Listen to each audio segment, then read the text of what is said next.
and welcome back to the Reloading Podcast. My name is Beard, and I am here again with...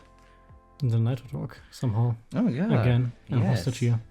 Once more, we return to recording this thing we do every other week. This time, 2 weeks back to back, because we messed up the schedule. And today might be a bit of a shorter episode, because I don't even know if we have a schedule. We do have a schedule. Just because last week's episode was delayed by a week doesn't mean we don't have a schedule. At least we try to have a schedule. And yeah, this one might be a tad bit shorter because we only really have the Division collab to talk about this time.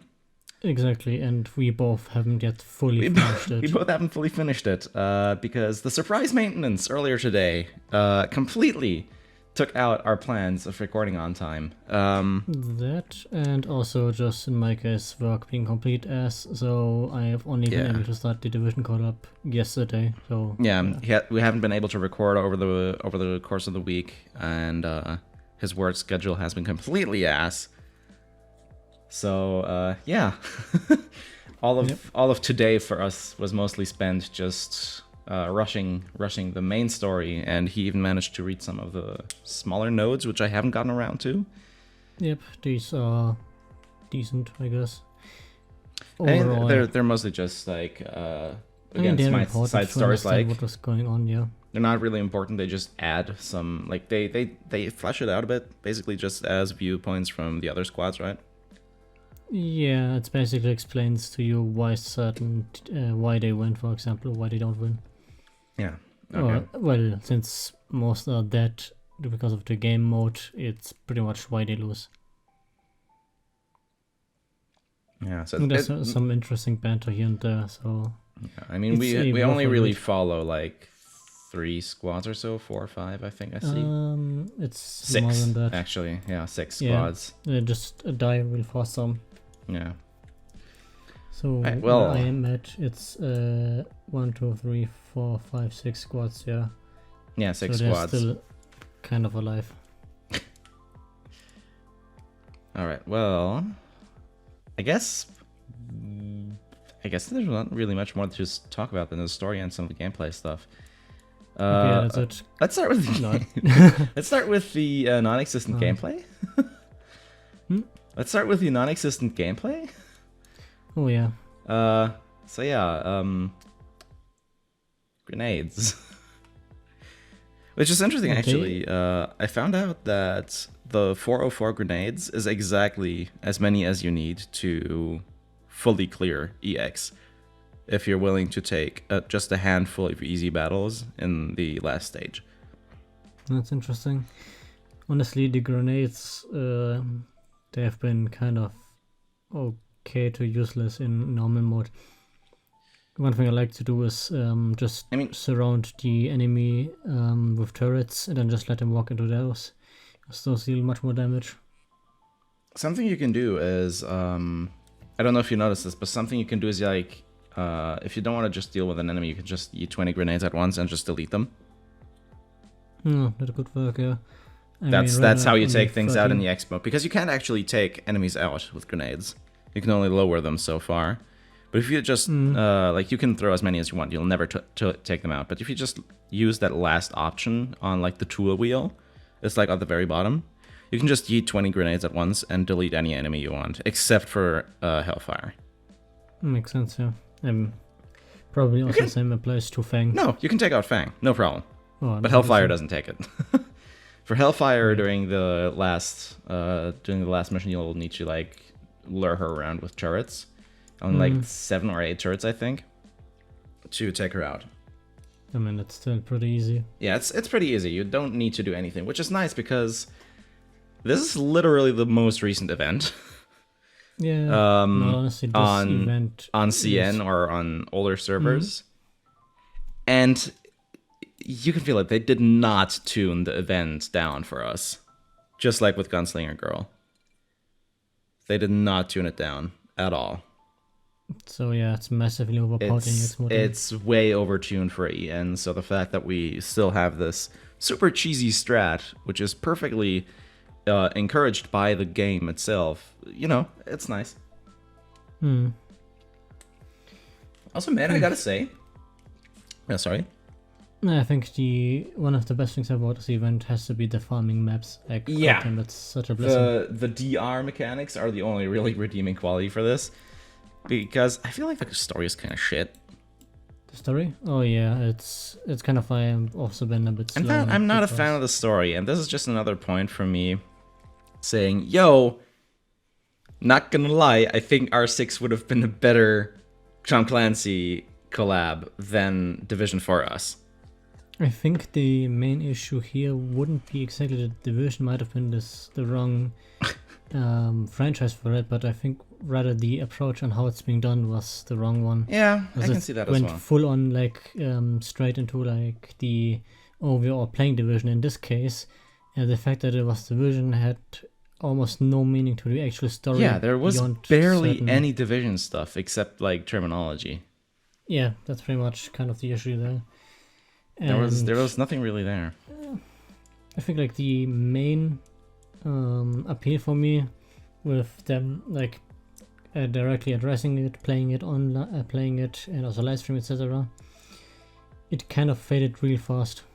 Yeah. At some point, it's just novelty's gone, and you're yeah, pretty much following it. I do think they could have done a lot more with it. If I think they were held back by Ubisoft here a bit. That Ubisoft didn't want them to like overstep a bit. Yeah. In terms of like canonivity and stuff. I think they could have done much more with this if they were actually able to like pull the world in. I think one thing that it could have done as well would have been one thing would have been really cool would be a sort of multimedia event in this case, where they would have actually used VTubers or similar to actually stream those Division events or the matches. Yeah, the from the story on, like on YouTube or Twitch, for example. Yeah, like do a bit of an ARG kind of whole thing. Yeah, right? exactly. That would have been really fucking cool. That would have been really sick.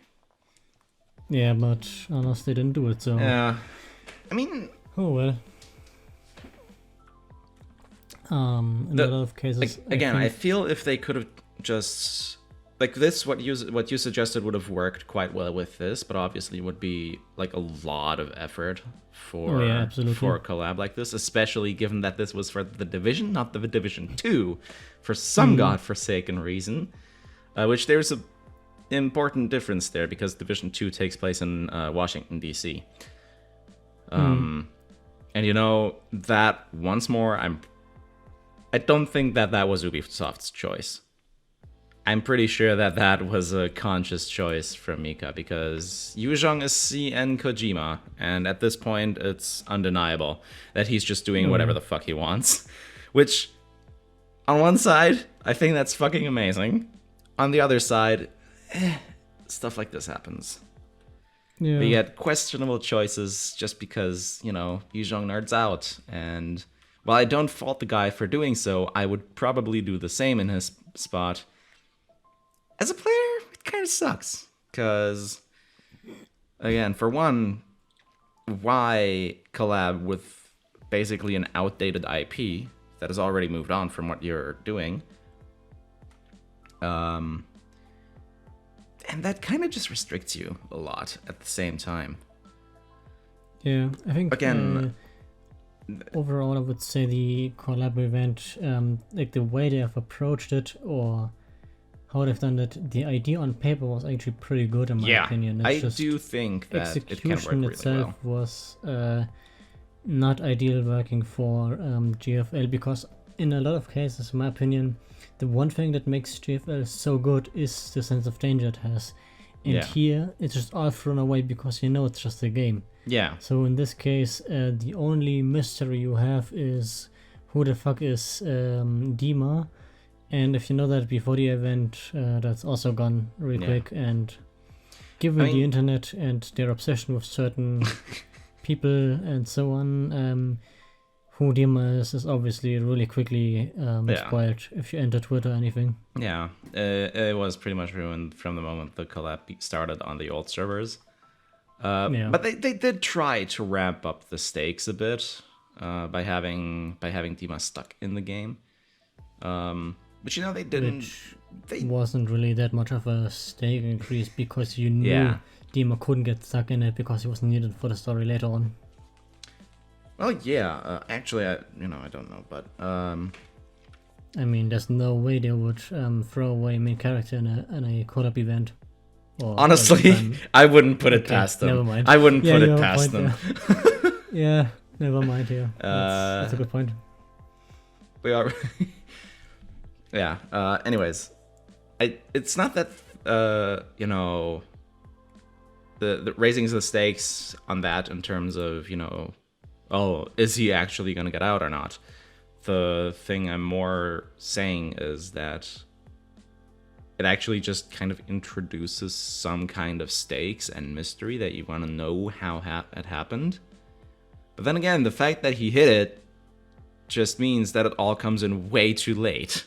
Exactly as 416 says. Yep.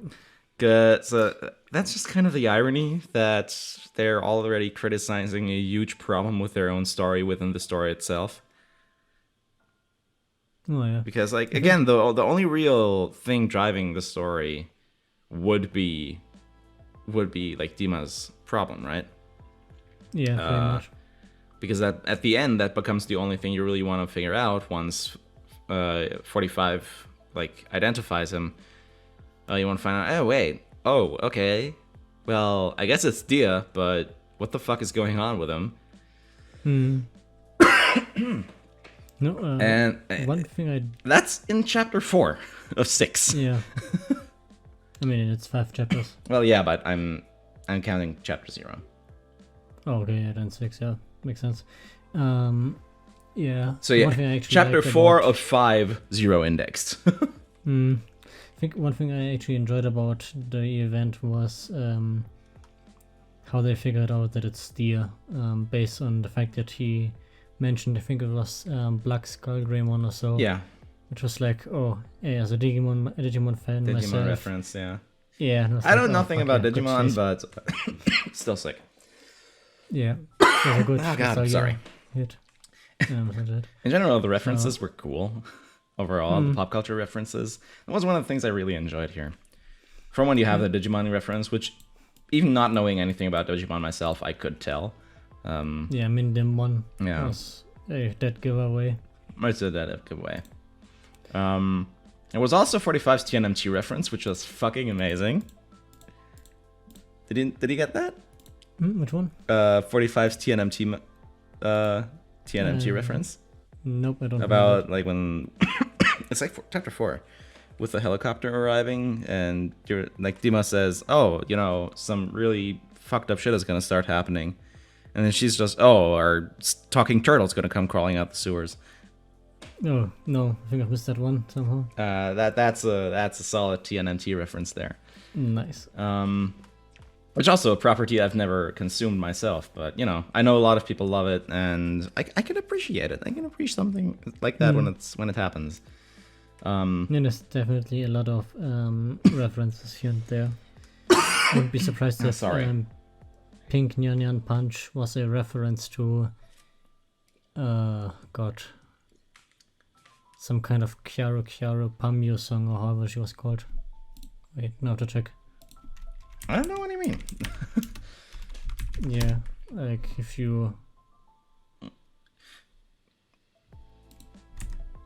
I'm gonna just post... Silence. Into Deafening silence. Yeah, as always, yeah. There you go. Like, kind of that naming scheme. Yeah, I mean, that's... It probably is a reference to something. But especially because G11 even mentions talking about, how it kind of has the point in and of itself. I just have no fucking clue what it could be a reference to.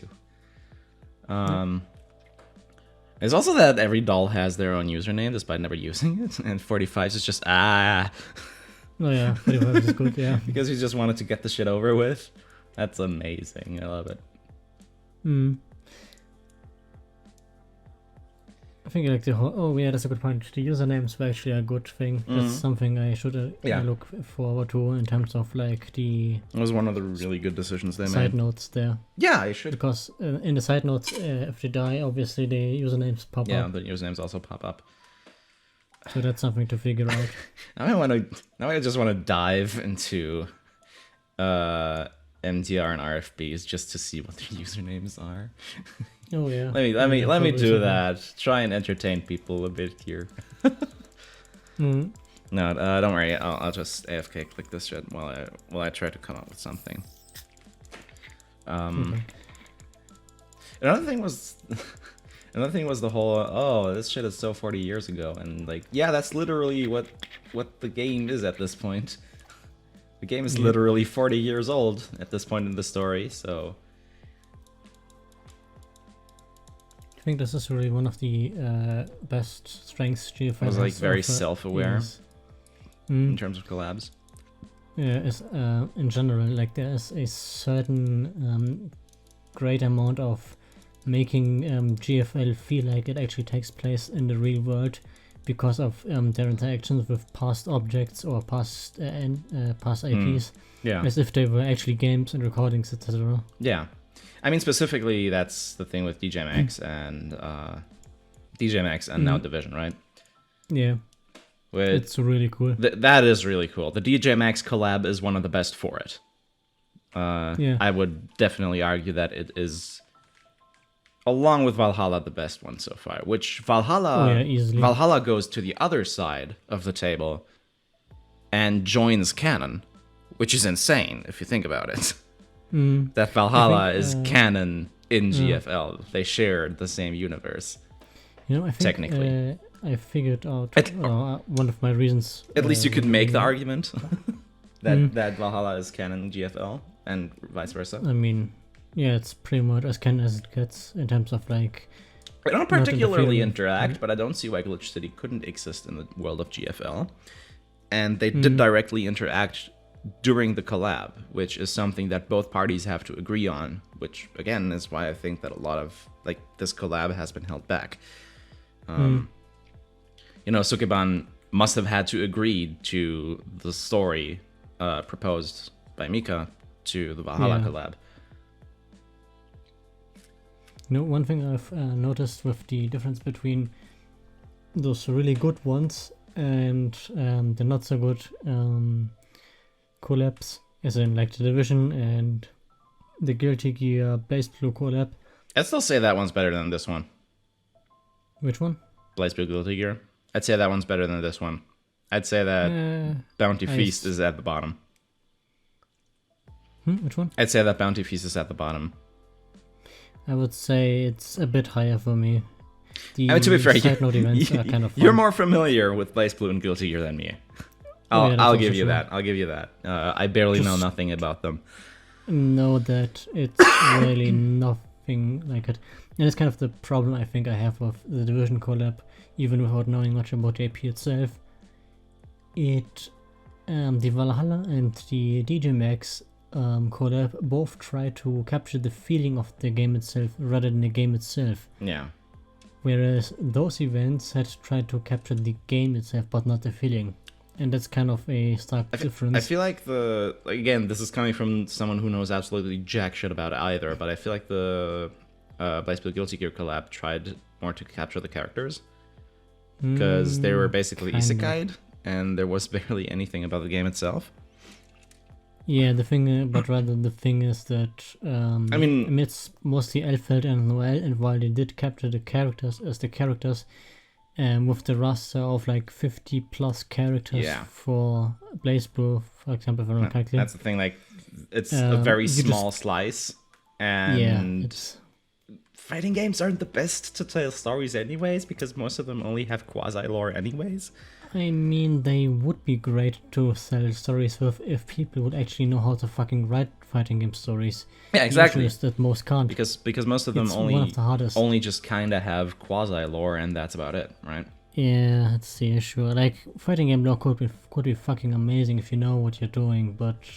Like DOA? Most don't. Like DOA? Yeah, for example. I mean, honestly, like, the DOA story is are at least not shit compared to most other fighting game stories. It's not a hard hurdle to Comparing. Yeah. This is a relative thing. Yeah, DOA stories aren't particularly good, but at least they're not utter garbage. Well, at least a 3 out of 10 is better than a 2 out of 10, I guess. Exactly, yeah. Yeah, one thing I've definitely noticed. At least Tekken has stopped caring. Oh yeah, oh god, Tekken is a fucking mess. Tekken is such a fucking mess, and I love it. The issue isn't even that it's a mess that doesn't even consider its old canon as something important in a way. Neither does Toho. Neither does Toho, and that has fighting games. I mean, it's fair, yeah. Again, what even is Toho at this point? Except one drunken man's project, I guess. Toho is great. I actually started playing Toho. It's really fucking good. Yeah, it is. I'm still on the first one. I'm doing them chronologically. I got my hands on a PC98 emulator, and I'm still whittling away at the second route in the first one.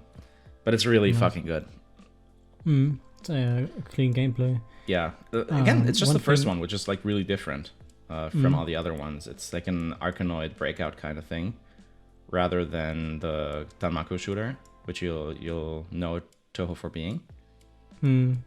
It's really fun. It's something really different. I only played like 10 minutes of Perfect Cherry Blossom, the 7th one, I think, before. And it's like the second Windows entry. All the other games before 6, I think, were on the PC98. And that's also like where the split in canon is, I think. Where the 6th game, Scarlet Devil, is the first of the new canon, of the first of the Windows games. And basically, the PC98 games are canon. Whoops, sorry. Until they conflict with the Windows games. At which point they're automatically not canon anymore. That's how Zun has said it. Which I think is a surprisingly elegant way of handling a soft reboot. Yeah, I guess. One thing I've definitely noticed with the Blaze Blue collab and so on is there was definitely a lack of characters to interact with.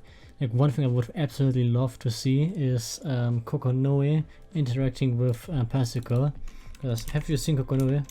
No. Okay, again, I'm not big on fighting games. Okay. I only know porn. What? What? What? Okay, so I'm a $10 patron on Elfron. What do you expect from me? Here is a image of her. She's a scientist. That's all you need to know. And then just imagine how she is going to be with Pacifica. I don't know. That kind of, she's a mad scientist not kind quite of. Sure, honestly. Not quite sure, honestly. Might be a. I mean, yeah, Catgirl scientist. Yep. Might have a fun juxtaposition scene there, but I feel like otherwise, I mean, she has also more character depth to her than it mostly seemed at first. So yeah, it's hard to tell from just the character design. But yeah, I mean, also just based on character design herself. I should probably stop the audio recording. I would definitely enjoy seeing interaction between her and Pacifica. I can see it, yeah. Again, I'm trusting you here on knowing her character better than me. Also, we should probably get back to the Division collab. Overrated. Okay, yeah, you know what, you're right. No, I mean, I did like how they like tried to make use of the IP by, you know, Fang and Hellfire were nice as antagonists. They left you wondering what the hell was actually fucking going on. I like the addition of echoes on the map.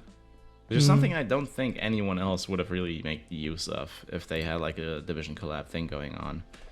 Which just further goes to show that, you know, passion project, thanks Yuzhong. Again, not the best choice, but at least you tried. The usage of echo is really nice, and they really mimic the game really well. Like with the small descriptions, the visuals, and then running audio logs mostly. That's literally how echoes work in the game, just restoring at these specific points, just restoring holograms of these events with the audio and some extra info on the people present. which I did quite enjoy. I like that little addition to have just some extra bits and tidbits on. You've been corrupted by your previous statements. On Hellfire and Fang. Which is nice to have before the finale. Yep, I have read only one of them so far, but I'm gonna read the rest later on. I mean, you can just. I mean, I'm doing it pretty much in chronological order based on the side stories. So that's why I'm not done reading with those. Oh yeah, one thing I definitely want to talk about is the event-exclusive T-dolls and equipments.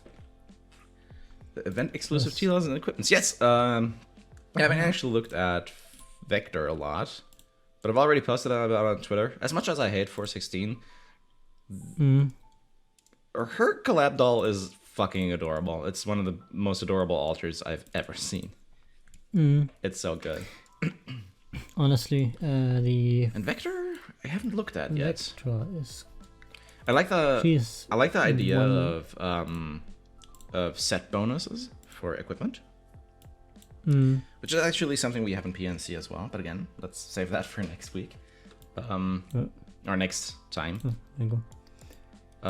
I like the idea for equipment sets. That's something I feel like GFL could really use, especially with mods. Or just dolls that have a lot of specs. Because we have, at this point, like 3 dolls that have more than 1 spec. I think. Yep. I know specifically AR-15 comes to mind. But I think we have other ones as well. Oh, I've never noticed that. But if you look at 416 or Vector, in their full art, in either the index or probably also when selecting them in the notice if you have their character screen open, the orange rings, they glow actually, they pulsate. Yeah. It's a cool touch. Yeah, that's a cool touch. Again. Just goes to show that they actually care, because they even do that in the damage art, if you check that. I've checked that.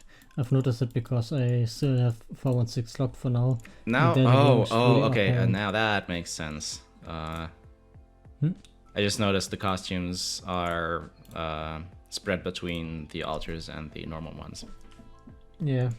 Speaking of costume, I should probably get the one for 4. I'm right on it. I'm buying them as we're speaking. Oh, yeah. Actually, I should probably transfer some money to my PayPal account because otherwise PayPal is probably gonna get mad at me for doing I'm gonna get four $23 or euro transactions in such a short amount of time. Let's do that off the cast, I guess. Wait, no, I'm not sure which one I should get. I do actually like the costumes a lot, though.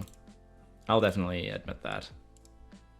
But you know, Ubi Fluff, they want money. Ubi Fluff want money. Ubi Fluff, they're expensive as fuck. You can't even buy them with gems, which sucks. The fact that you can't buy them with gems, that does suck. A lot. Yeah, this is actually something else, though, I saw like in the run-up to the event. Is someone was talking about it on Twitter. The costumes for the agent dolls, they're actually also like cosmetic gear sets from the game, and actually 2 of the least popular ones. Which is super cool. And again, just goes to show the reason as to why this collab happened. Because again, I don't want to keep dunking on you on this art, but like, come on. At some point, you gotta start thinking about the game itself a bit.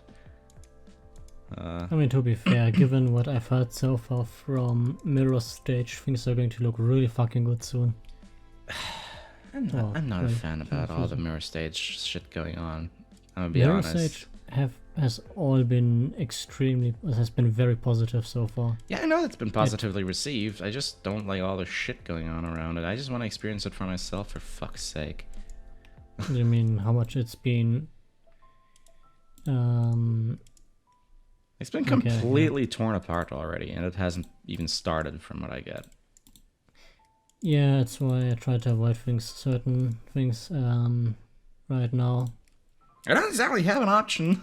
Getting the podcast on GP and everything. Yep, also I figured out which one I'm going to buy, because I'm only going to buy one costume for her. Oh, I'm gonna buy all of them. Rest in peace, Emily. I can't. It's spend fine, I have much more. Dogecoin. I'm holding Dogecoin. I can get rid of some. Oh. Yeah. It is actually spiking hard right now as we're talking again. Yep. Okay, payment succeeded. Now I have the Hellfire costume. Puggers. Yep. There you go.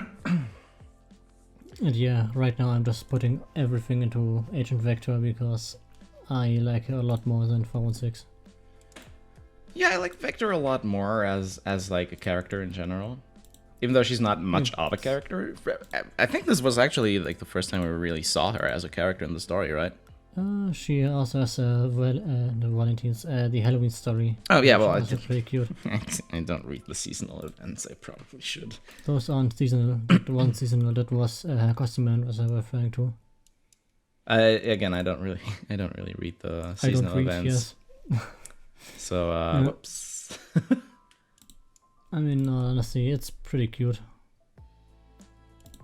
Yeah, I know they're good, but it's just can't be bothered. It's been a while since I last read some of those. Yeah, but the one thing that appeases to me is just she is such a fucking tank based on her skill descriptions. Like, goddamn. I mean, it's ridiculous. ICD for Agent Force Vector. What is this? Cover taunts ICD 6. That's not bad. I mean, I don't think it has evasion. Let's see. So what it does is deploy a mobile cover ahead of this self, lasting for 8 seconds. Cover will have 15% of the user's max HP and have taunt. So it draws all fire, has 15% HP for up to 8 seconds. With an ICD of 6 and a full cooldown of 12 seconds, so at best 66% uptime. That is true, but you have to consider the equipment passive as addition. To be fair, I don't know jack shit about the equipment. Okay, so in those cases, in terms of Vector, her skill is basically with 2 pieces. She does deploy a second and third mobile cover for each row in the same column. Okay. Oh, in so the instead column. of one. So it's like multi-layered or multiple ones like next to each other. They're like next to each other. Okay. So basically, she gets one. So for any doll behind her, it's not behind her. Oh, on the same line. Okay, so on the same row. Yeah, same column. So if you have your off tank and main tank, you'll get 2 of those mobile covers. Okay, that's her set bonus, right? That's a 2 set bonus. If you have 3 sets, then it gets an extra bonus. Where if a mobile cover is destroyed, the unit behind the cover gets 100% evasion and 20% damage reduction on top. For 5 seconds. Okay, that's actually that puts it over 100% uptime. Yep. Holy shit. Okay, that's actually really sick.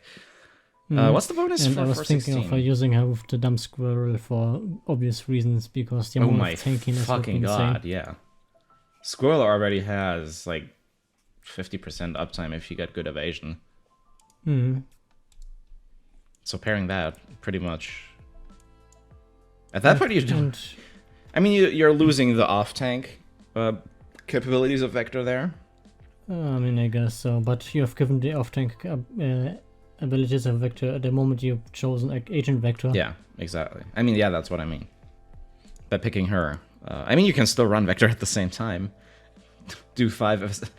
Just run a 5 SMG for the kicks. Yeah. Agent 416 is a bit different, so she has a 3-second initial cooldown, where every 8 seconds she places a sticky grenade on the enemy with the highest HP, up to 3 at once, and then if this skill activates, it detonates all sticky grenades, dealing 5x damage that can't miss. Let's see here. 1.5 area. Every 10 seconds automatically place a sticky bomb on the enemy with the highest HP. When the skill is activated, Detonate all sticky bombs on the field, each dealing 3x damage. That that's scales it, with level 1 dummies version. within an area of 1.5 units. So Yeah, that that's, damage is applied for each dummy? I think so, yeah. Damn! Also, And maximum of 3 and- sticky bombs can be placed on each unit. So you can just... Yep.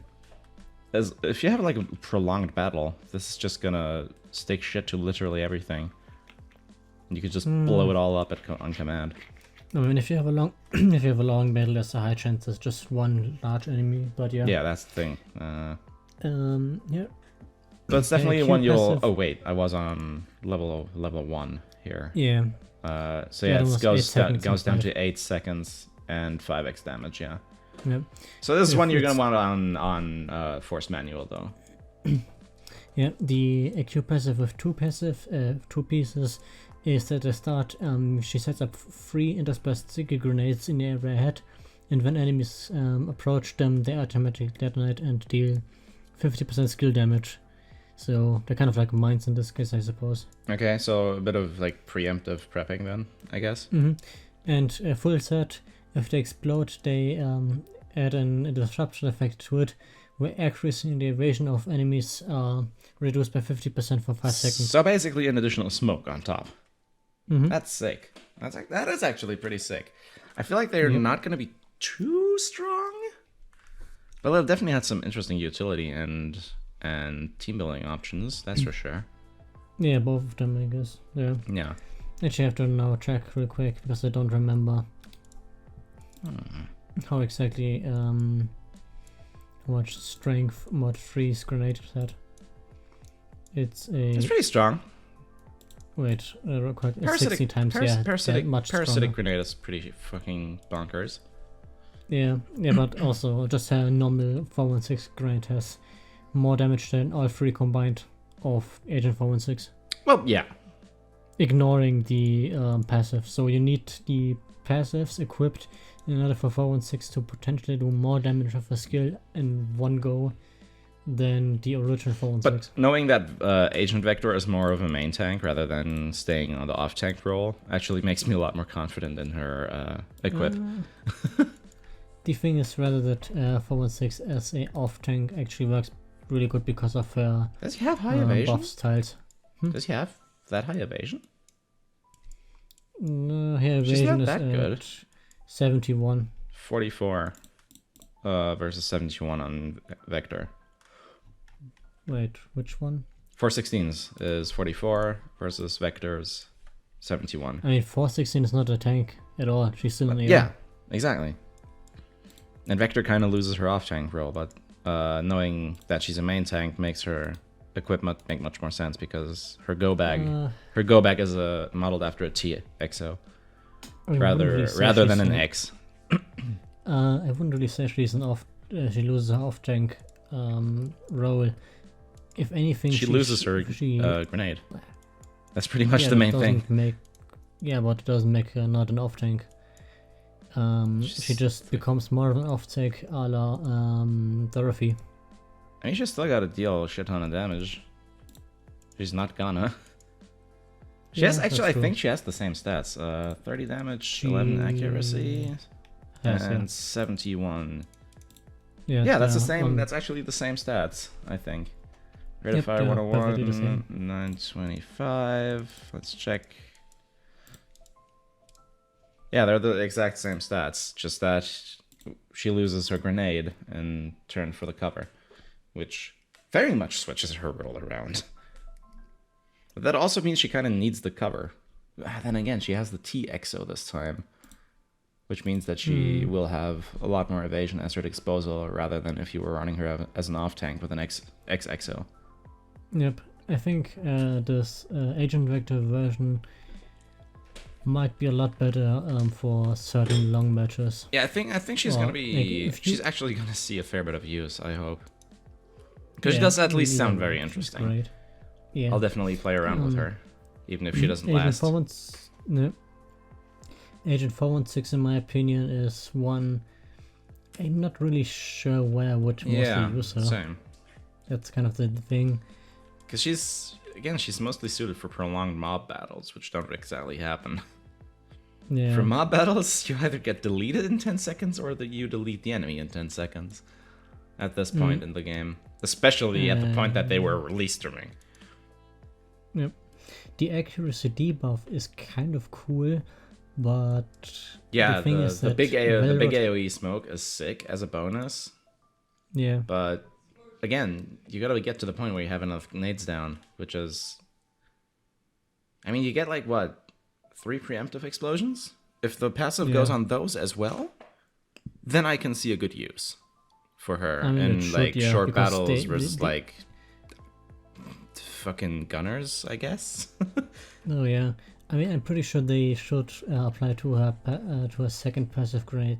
The second passive should apply to her first passive, just based on the wording itself, because she does pull out sticky grenades, not mines. They just act differently.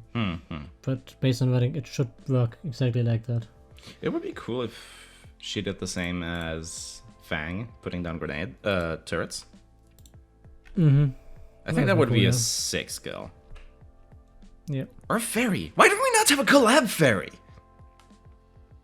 Oh. Like, bro.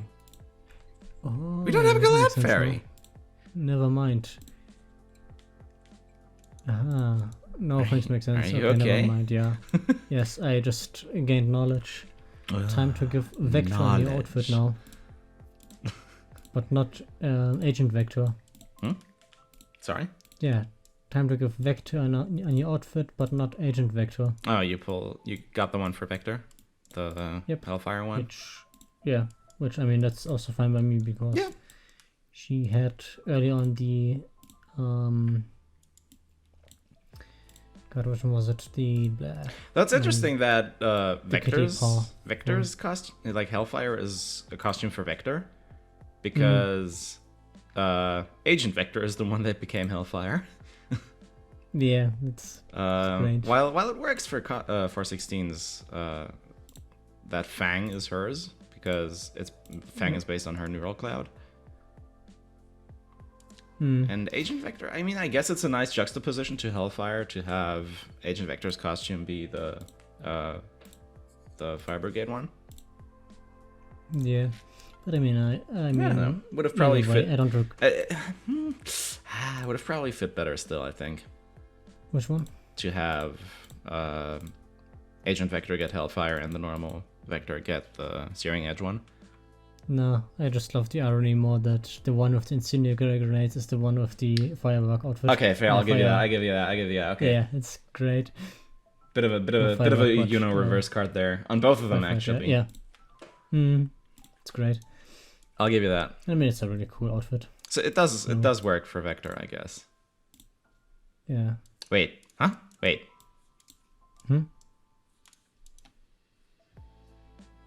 You know, Agent Vector has the Fire Brigade one, and then Vector herself has the Hellfire one. So it does make sense. Yeah, she has the. It's a pretty cool one actually, but I think And then again, if they were swapped, you'd have the irony, which would be sick. Yeah. I think in Agent Vector's case, I'm going to keep the original, because as cute as the other one looks, I kind of think the original looks pretty good already. It does look really good. They both look really good. I'll definitely give them that. Like I said, the damage art looks great. I don't like 416, but her art is fucking adorable. Yep, Agent 416 has a good art. The damaged art is pretty cute.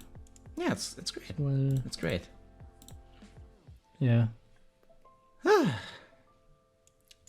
Anyways, I feel like we kind of gone over everything. I just realized there's no collab fairy, and that's really disappointing right now. Oh yeah, that's I remember now. I mean, 416 Fang's full damage artwork is the best one in my opinion. This is just another thing that comes over from collabing with the Division, because the Division lacks any iconic characters. It does? It doesn't have any really iconic characters. There's only stereotypes in the various factions, which we did get, after all, with the Cleaners and LMB, but none of it really comes through, I feel, again, because it's very focused on emulating the game as in terms of the story. That explains a lot, actually. Which, again, just continues to push my point that I feel that this should have most definitely been an R6 collab instead of Division. Whatever. I get it. Yellowstar grabbed the fucking rights to get an R6 collab with Arknights, which still hasn't happened at this point, which is fantastic. Oh, yeah. I do genuinely think that the other way around would have fit better for both games, because Arknights fit itself better to faceless operatives, which is kind of the point of the Division. To have. I'm not sure if this was a jab at Arknights or not. No, it's not. It's not. Arknights already does have a few faceless characters, including the Doctor himself. Yeah. Then again, in his case, it's actually played up as a mystery. So. Yep. But like, I get it. Arknights or like the R6 operators suit themselves as well for Arknights, or for Arknights as well. But the Division was also fit because Arknights also suits itself for faceless characters, which GFL very much does not. Even the most faceless character, the Commander, has actually a great personality. Yeah, exactly. Clear personality. You know, you can even validly self-insert yourself through Commander customization. Which I think actually the game has started using your Commander customization for your pronouns and stuff. That's something that they adjusted the various texts in the games to use the gender you set for yourself on Commander customization, which is super sick. So depending on what you set, it'll refer to the commander as he, she, or they. Nice.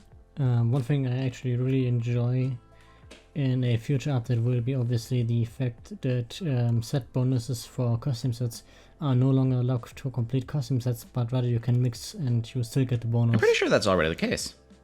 Nope, that's not. The case. It's not. You have to equip them? Yeah, you have to equip all of the exact same set to get a bonus. Wait, what? Yeah, that's kind of how it works at the moment. That's not how it's. That's not even how it's displayed in game. No, I don't know. It just all it says in game is obtain and collect the following set, and then it says collect X costume pieces to get the skill.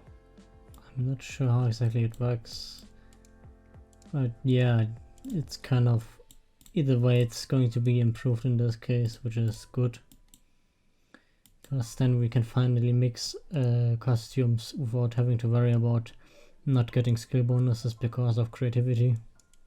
I'm pretty sure you don't have to. You can mix and match as much as you want. No, otherwise they wouldn't have made it a patch note for a new client. It's fucking weird. Know, because right? again, the way it's worded, it just means, you know, you gotta collect them. So that just means if it doesn't work that way, it's a bug. Or a translation error, I guess. Which honestly, I can also see happening.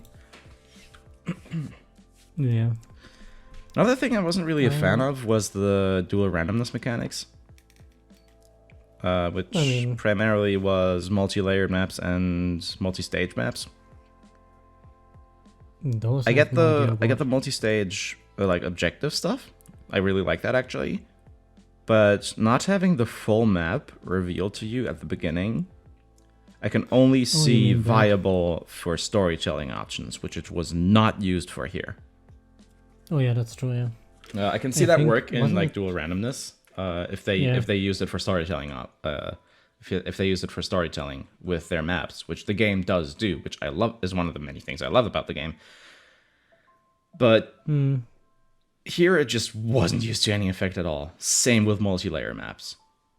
Yeah. I get that there was like a point made with the one multi-layer map being like the Grand Central Terminal, being, you know, a train station, so like the underground station, so it makes sense that you would, go down, go up, do a bunch of shit, go down the next station, something like that, right? Or the next tunnel to your objective, because you could get there some way. Makes sense? It's just clunky as fuck. Because at the beginning of each turn, it puts you at the base layer, where you don't see anything once you left it. You're just left confused if you don't know what's going on. Like, where the fuck did the map go? You can't even scroll around, and then you have to see the goddamn multi-layer button in the bottom. I was even wondering, when the fuck did they add that? And then I realized, oh yeah, that was the new client for dual randomness that we got as soon as it came out, and that was completely fucking gimped. Yeah. One thing I definitely would have much more enjoyed would be clear notes to see what the fuck am I even doing without suddenly the map switched when I went into a heliport. Yeah, that's the multi-layer. Yeah, that's the multi-layer stuff. It doesn't tell you about anything that's going on. Yeah, they should have definitely had a clear note for it. Which at least in dual randomness there is. There are specific notes for this. They are in our client. Why are you not fucking using them? Yeah, it's weird. The one good thing though that came out is farming maps, which was a dual randomness thing that was introduced there, and they are really fucking nice because it's single turn, full check maps, which you S rank in a single turn with like 4 checks on your way, and it's great. It's 5 checks in a single turn, autoable without issues. It's sick. I love it. Yep, and the drop rates seem really. And the drop rates are huge. Yeah, I got. And you get medals still. Yeah, I got gross OTS 14 and my second attempt when it comes to vector equip farming, and the vector equip itself in 19 attempts. I got the vector equip in 4 attempts. Yeah, it's really good. Actually, let me check. There's 2 equips in the farming maps, right? For each of them? No. Wait, where's it's one for each. Like each has a full set, right? Yes. Let me check here. I have you the get go one bags equip on the shop. I have the go bags for each of them. Mm. I have the silencer and the ACOG. Oh yeah, and then each one in the shop. Yeah. Never mind. Exactly. I missed that. Yeah, The go bag is a reward or is the drop from the maps, right? Well, yeah, it's a mission. Yeah. No, wait. Actually, yeah, it is. I just misremembered because I got the silencer later as the silencer is the shop thing. Yeah. No, the silencer is not the shop thing. The ammo is the shop thing for both of them. Oh yeah, right. Oh mind. god, I can't count. Wait, what are? Oh, it's for the go bags are farming stage rewards, I think. Wait, no, only 416s. Huh? Is it chapter 4 then? No, that's the chapter 5 side quests are where you get equips. It's not noted in game. Yeah, it's but just, that's for the ACOG and silencer. Yep. Where the fuck is Vector's go bag? Somewhere. Oh, it's the first farming stage. It's the first farming stage reward.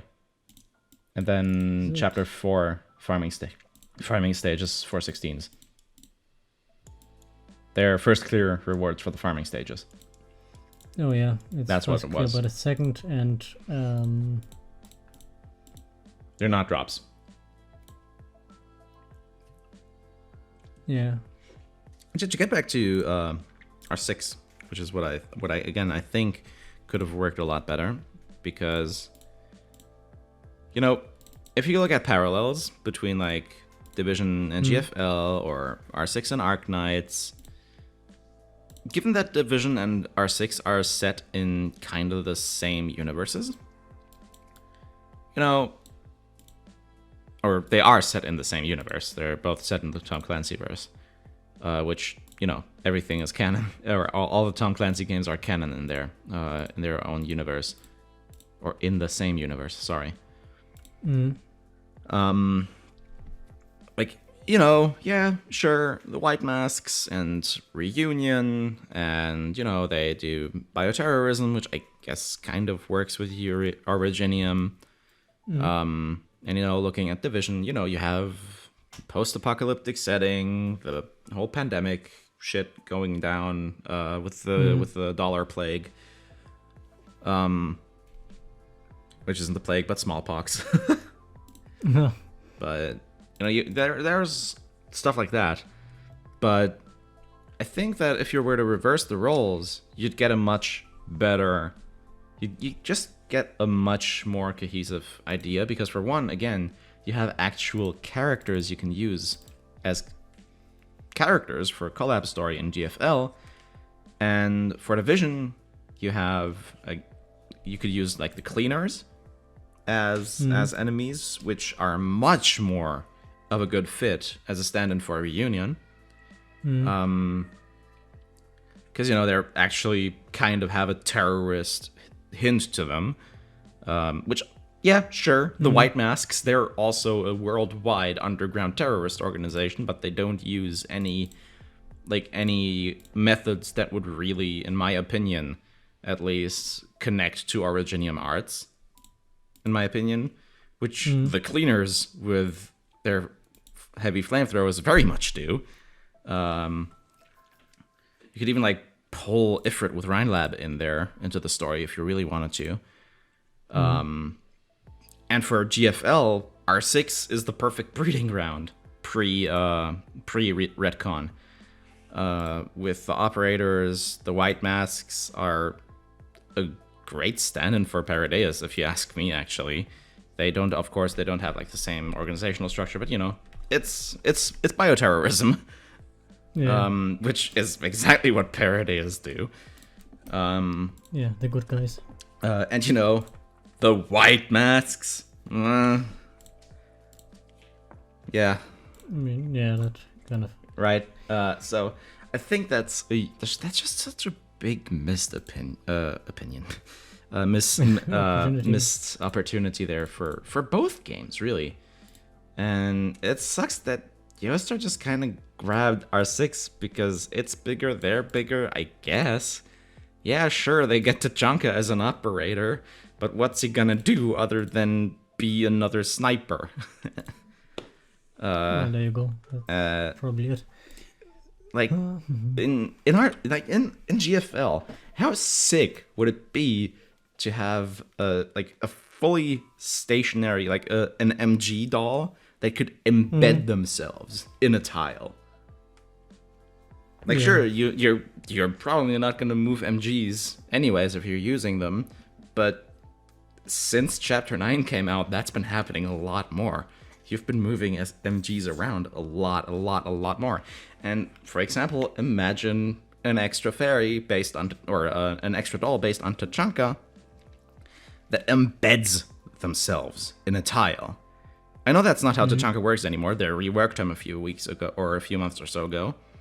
So, his LMG is now actually one of his primaries, and he actually has a grenade launcher of some sorts now, which is kind of weird, but oh well. Imagine Tachanka embedding himself in a tile. You can't move him, but gets super tanky, and his crit damage goes off the scales. He doesn't have a lot of crit chance, but his crit damage goes off the scales. I think that would be really cool.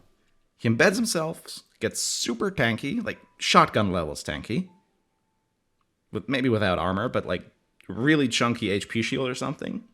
Every time he activates a skill. Becomes unmovable, huge HP shield, and huge crit damage. Low crit chance, huge crit damage. No reloading. 5 seconds or whatever, and you got a fantastic extra doll. That's not probably, again, I'm just spitballing stats here. You could find a way to balance that. I would think you could find a way to balance what I just proposed. Obviously, you could always balance it via the base stats itself. Exactly. You can either balance the skill or the base stats, depending on what shotguns you run them with, etc. You could have Ash, which would be a really great SMG doll. You could have a Yokai Fairy, which is, Echo's skill thingy with the drone that you can fly around and stun shit every now and then. That would be a fantastic fairy. Have a skill that, like, sends out a stun pulse that, lowers accuracy and evasion for, say, like, again, similar to Agent 460, maybe like 50% for 5 seconds. That would be sick as a fairy skill. Have just an occasional stun pulse like that. Again, Ash as an SMG, I think would be a really cool way. Pulse to like mark targets as a handgun. There's some really cool things you could do with R6 operators in GFL, even if they're not all chicks. I'll definitely concede that. That is a big concession you would have to make. You would actually have to break the idea of girls frontline being girls frontline. But I think, well, I mean, they would probably just they would probably just gender bend them, yeah. Yeah, either that or give the weapons to the T-Dolls that have the same weapons, if there are some. Yeah, I mean, you would have DP28. You have DP28 with Tachanka. That would also be a fucking cool idea to have for the extras, to have the operators team up with their T-Dolls.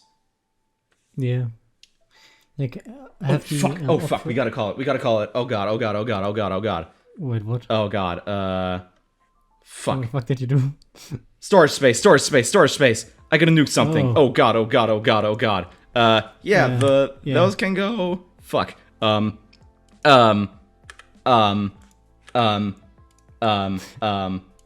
Recycle bin, come here.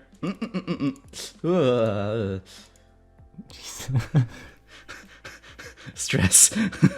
Oh my god. I didn't check my... Okay. We have 2 gigabytes left. Okay, very good. Oh my god. What the fuck? That was oh god. Almost lost the entire fucking recording there. Jesus. Anyway. Oh yeah. Okay, anything left? Yeah. One thing I could see with an R6 collab, if you mention it, would be, for example, imagine if you have the T-Dolls and they get a copy of their neural clouds, more or less like sent towards the area where the R6 operators are, and then you have the R6 operators, like the real ones, interact with the copies of the T-Dolls of the weapons that they're using. Yeah, exactly. Yeah, basically have them have them as their aids. Yeah, for example. And then when the mission is done, the operator and the commander meet up, and you just talk about everything, and then you get a new T-Doll, the extra T-Doll, which is basically the copy of the original, but with adjustments made suggested by the operator. I think that's a really good idea, yeah. Which just basically means that for your dolls, or for the extra dolls, you have pretty much. I do think that to really make them viable extra dolls, you'd still have to have the operators. Sorry. I mean, you could have the operator just team up with the doll.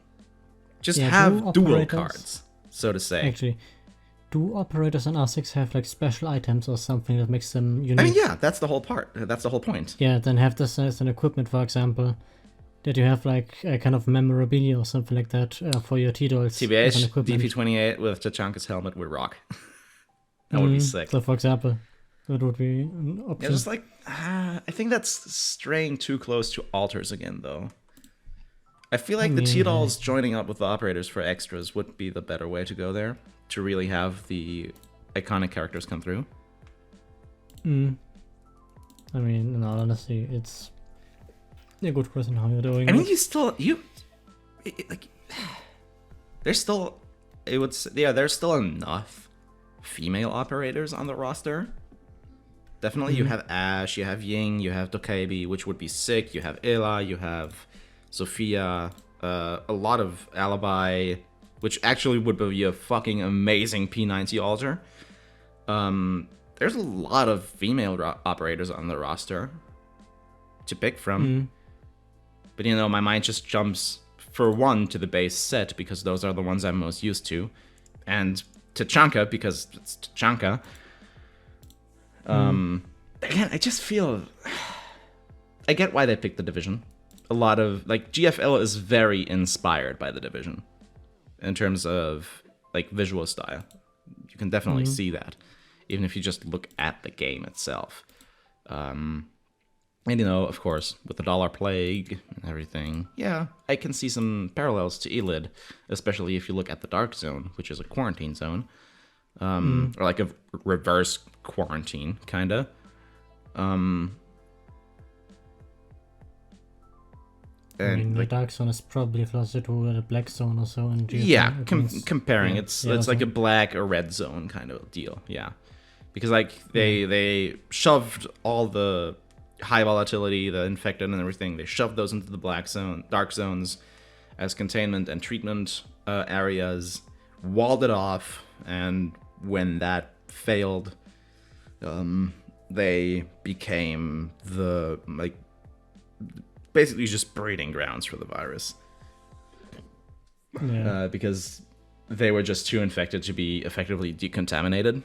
Whereas, the majority rest of Manhattan has been properly handled. So basically, there were quarantine centers for infected, gone completely awry. Yeah. Which, yeah, again, could be nice parallels there with Paradeas if they were actually free to tell a bigger story. But again, I think both from Ubisoft and Yu Zhang's intent for this event wasn't going to happen. Yeah, we were not meant to get a good story with a Division collab, and that's a damn shame. Yeah, I mean, based on the entire podcast up to this point, and probably until the end of it, you can kind of guess, speaking to listeners right now, that the Division collab was pretty, shallow. Yeah. The only interesting thing is really just the T-Dogs you got, that's it. Yeah, pretty much. Which again sucks. I really think this could have been a good collab if they put a bit more into it.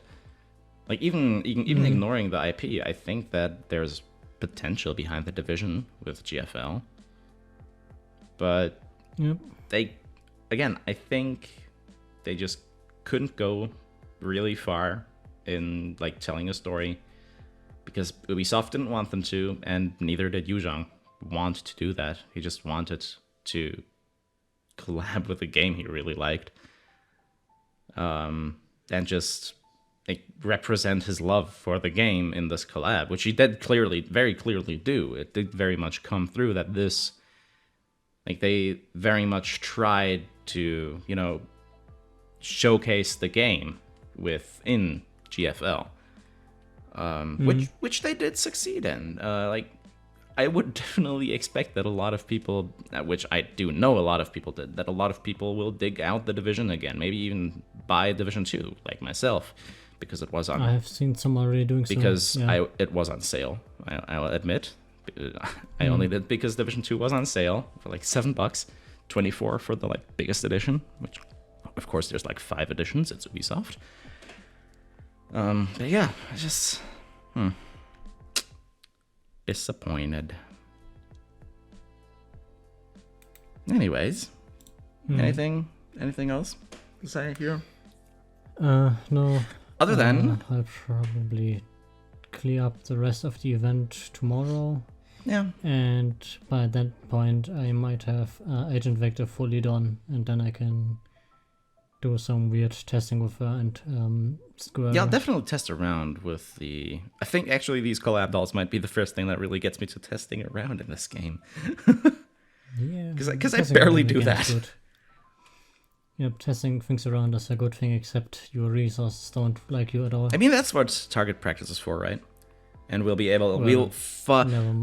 that's the one thing I'm looking forward to most with the new client is taking everything into target practice. Yeah, node practice. You can is gonna take be fucking amazing. nodes into target practice, which I already don't get why target practice is so uncustomizable for being so customizable. Like, it's at the perfect middle point where it doesn't make sense how customizable it is. Like it's both way too rigid and way too customizable to really make sense. Make clear sense. So, like, what do I do with this? Like, even there's not even an event going on right now.